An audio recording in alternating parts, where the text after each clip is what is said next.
Etsy fees save me money. What did she just say? But Etsy fees are so high. Why would I be on Etsy? Their fees are ridiculous. I'm here today to try my very best to dispel this myth that Etsy fees are ridiculously high and that you will be so much better off if you don't have an Etsy shop but sell somewhere else. And I'm doing this because I think that this myth that Etsy fees are way too high is holding a lot of people back from starting their business, because they're like, well, I can start on Etsy, that seems pretty simple, but their fees are too high, and they get scared and then they don't start. And I want to get people past that, and I want people to start, and I want people like you to be successful with your handmade businesses. I don't care where you sell. If you sell on Etsy, you sell on Shopify, you sell on your own site, you sell at markets, you sell wholesale, you sell consignment, all of which you should try and all of which I support.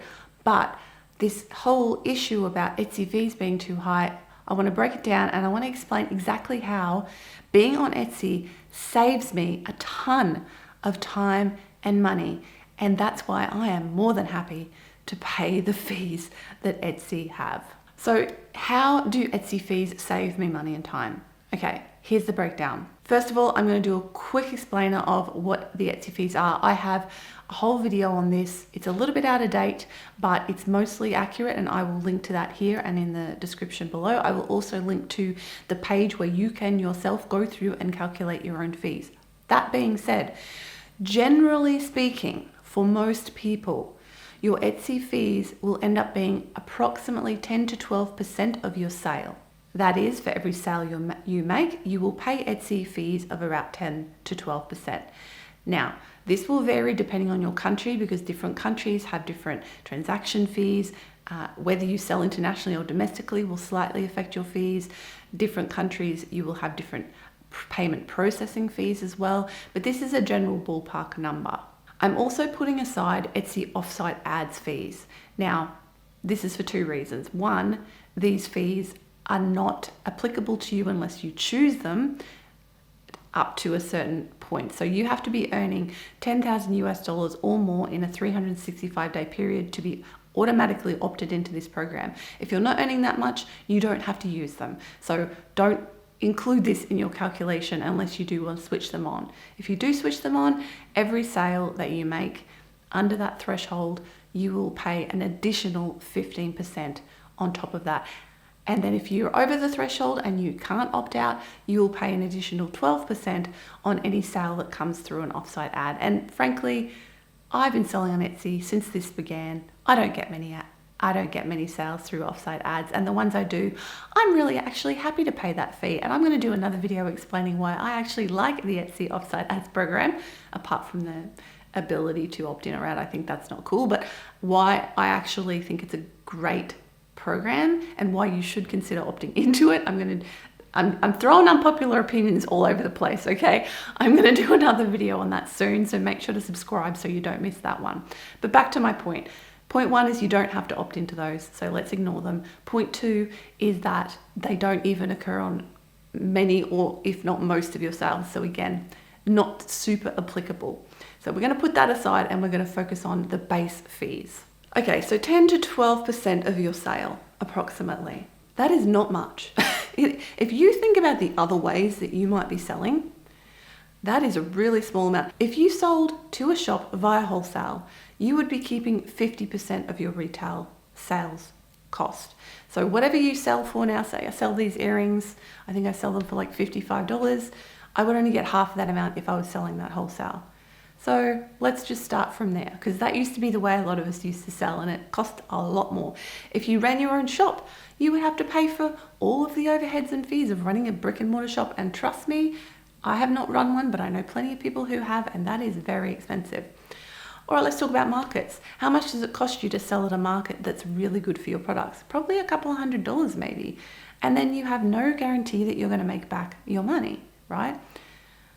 So what I'm trying to say here is we are in a society where we are so used to getting everything for free. We're so used to getting apps for free, software for free, that we've kind of forgotten how hard it and how expensive it used to be to sell your products. And from someone who's been selling her products for 17 years, I remember what it used to be like back in the day. And it was, and still is, if you want to use those other methods of selling your goods, much more expensive. So let's talk about what I get for those fees and why it's saving me time and money. For those fees, I get my jewelry put in front of millions of potential customers who are there to buy. They are on Etsy because they're looking to buy something. So I am in the right place, hopefully at the right time, to catch those eyeballs and catch those people who want to buy something handmade. And if I wasn't on Etsy, I would not be in front of those millions of people who are going specifically to Etsy to try to buy something handmade. A lot of people don't Google it. They will just go, I want to buy a handmade scarf. I'm going to go to Etsy and look for it. So if you're not on the platform, you can't get those sales. And I have not had to drive that traffic there. If you look at my stats breakdown, I think over the last 12 months, Etsy has driven over 60% of my sales to my shop.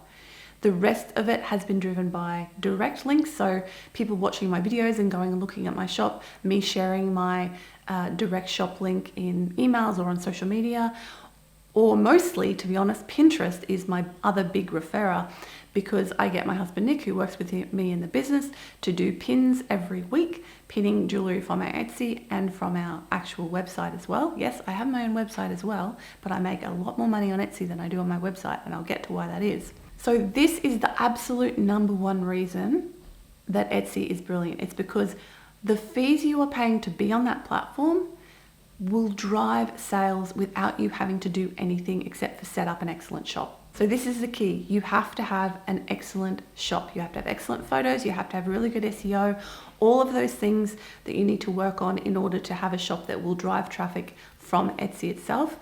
And you can figure that stuff out. I've got heaps of videos on that. I'm running my setup shop course later this year where I take you through the entire process if you want guidance and help on that. And once you have your shop set up, once you have excellent photos and great SEO, and additionally things like good customer service, you will be set and in the right position to get those sales coming from Etsy itself. And if you weren't there, you wouldn't be getting those sales. The second reason is that Etsy saves me time and money is because being there is easy. It's easy to set up a shop there. You don't have to have much tech expertise. You just have to be able to upload stuff, basically, is all you need to be able to do.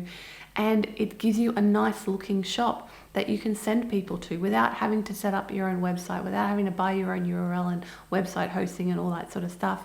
It's quick and easy to do, which saves you a lot of time in the beginning when you are setting up your business for the first time, because you don't have to learn all of that stuff. You can get to that later, and I'm a huge proponent of having your own website eventually, because I think it looks more professional, and I think it obviously not having all your eggs in their one Etsy basket is a really, really good idea. So, I'm a fan of Etsy, despite all the issues they have, and there are many. They still work really well for me and many, many people, but they shouldn't be your only thing long term if you are looking to build a really, full-time sustainable business. All right, a third reason that it's an excellent choice is customers feel safe, right? They know if they buy from you on Etsy, they have purchase protection, they have the backing of Etsy support if something goes wrong.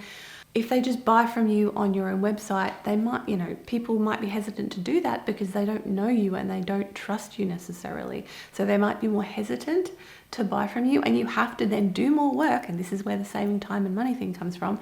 You have to do more work to convince people that you are trustworthy. You have to do the social media marketing and have more social proof on your website. Social proof is things like reviews from other people. So it takes a lot more work potentially to convince those people that your website is safe and trustworthy to purchase from. Now, if you are watching this and you're going, okay, maybe I do want to set up on Etsy, I have a guide that you might like to grab. It's called the Etsy Quick Start Guide. It's a 2-page checklist that you can download for free that will make sure you haven't missed any of the important steps of setting up a stellar Etsy shop. I will put a link straight to that in the description below and here on screen. So make sure to go grab that free checklist if you are setting up an Etsy shop, because there's actually a lot to get right and a lot to set up that you might not realize matters to actually getting found in Etsy search. It's a little bit There's a few little sneaky things that you need to be aware of. So go get that checklist and you won't miss out on knowing what those things are. All right, back to it. Number 4, taxes and international fees. If you are starting out, you may not be aware that there's a lot of complicated international tariffs and fees and things that you need to know about in order to sell internationally. Now, if you're selling domestically, well, if you're in America selling domestically, yes, you still have to worry about this because you guys have state sales taxes. So different states have different sales taxes that you have to, as a business owner, collect and pay to the government. And if you are selling to many other countries, like if you're in the US and you're selling to Australia, Australia requires people in other countries to collect GST and pay it to the Australian government, which is kind of ridiculous, but you know, it's one of those things that you may not be aware of. And there's other tariffs to other countries. If you're just going, oh my God, what the hell? Etsy does all this for you. You don't have to do anything. It's automatic. They take care of all that. Whereas if you set up your own website, you have to do it yourself. And this alone, if you are selling internationally, is a really, really good perk. Like there's a lot of countries I don't sell to on my own website for this reason. I only sell to on Etsy because they take care of all this nonsense for me.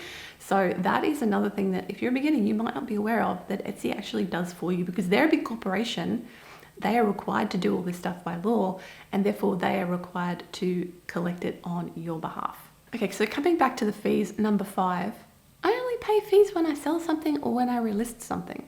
Sure, you have to pay a setup fee on Etsy now. Yes, if you open a shop, they ask for a one-time fee. You have to then pay 20 US cents for every item you list, and that lasts for 4 months before you have to relist it again. And then you have to pay a percentage on your sales. So once you have an Etsy shop set up, you have to pay very, very little until you make money. This is very different to running your own website where you have to pay no matter what. So say you want to set up a Shopify, right? The cheapest plan on Shopify, I believe, is like $5 US a month, but that is like bare bones. That's not even really a website per se. That's just so you have a link to sell stuff on social media. If you want a real website, it's way more expensive than that. And you have to pay that fee every single month, whether you are making money or not, because it is a monthly subscription. I have a WordPress website and I run it on WooCommerce. I have to pay a domain registration fee. I have to pay hosting fees. I need to pay security fees. I actually have a security company on retainer in case my website is hacked, so that they will clear it up. My website has been hacked numerous times over the years. That is why I do this. Oh, and don't forget, even when you are selling on other platforms, other websites, you still have to pay a payment processing fee if you're using things like PayPal or credit cards. And that payment processing fee is part of that 10 to 12% we talked about that Etsy is taking from you. Oh, and while we're on talking about that 10 to 12% of fees that Etsy take from you, can I mention the Share and Save program? So Etsy introduced this, I think, last year. So if you drive a sale to your Etsy shop, they will take 4% off the order total. So you're saving a little bit of money there as well. Now, just let's use a Shopify example very quickly to illustrate again how much more you potentially would be paying. I'm in Australia, as you can possibly tell by my accent. And if I was paying for Shopify, it would be 42 Australian dollars per month, plus payment processing fees, whether I made any sales or not. I can make many hundreds of dollars in sales on Etsy before I even approach paying them that amount of fees every month. And I'm only paying those fees because I've made a sale. So I've made money before I have to pay them anything.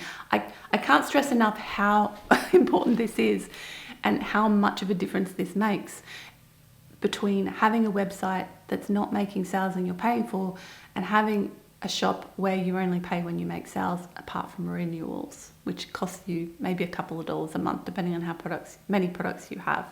So if you are a beginner and you don't have a big social media following or email list or whatever, in other words, you don't have a lot of your own customers that you can bring to your shop, that is why Etsy will save you so much money, because you're not spending that money running a website that's not making you any sales. And that is why Etsy will also save you time. As I was saying earlier, Etsy brings me the majority of my sales. I'm not doing anything on a day-to-day basis to make that happen. All I did was set up a good shop with good photos and good SEO, and I take care of my customers. The only thing I do to market my jewelry business outside of Etsy regularly is Pinterest. It's like I said, pinning to Pinterest once a week. And even that we can be a bit sporadic about at times. I don't have to rely on social media to drive traffic to my shop. In fact, I never ever have. Yes, I have an Instagram and I have a Facebook page, but if you go look at them, I have pretty low follower numbers. And even though I've had those accounts for like well over a decade now, I don't have to spend my time creating social media posts that last for a day and maybe get seen by 2% of my followers in order to drive traffic to my shop. Etsy is doing it for me. That is where the majority of my sales come from. Yes, again, I have a mailing list. I do all of those things. I always encourage my Etsy customers to sign up to my mailing list. I have this thing I do. I send every Etsy customer a thank you message, a personal thank you message. And in the PS, I tell them, hey, if you want 10% off your next order, go sign up to my mailing list, right?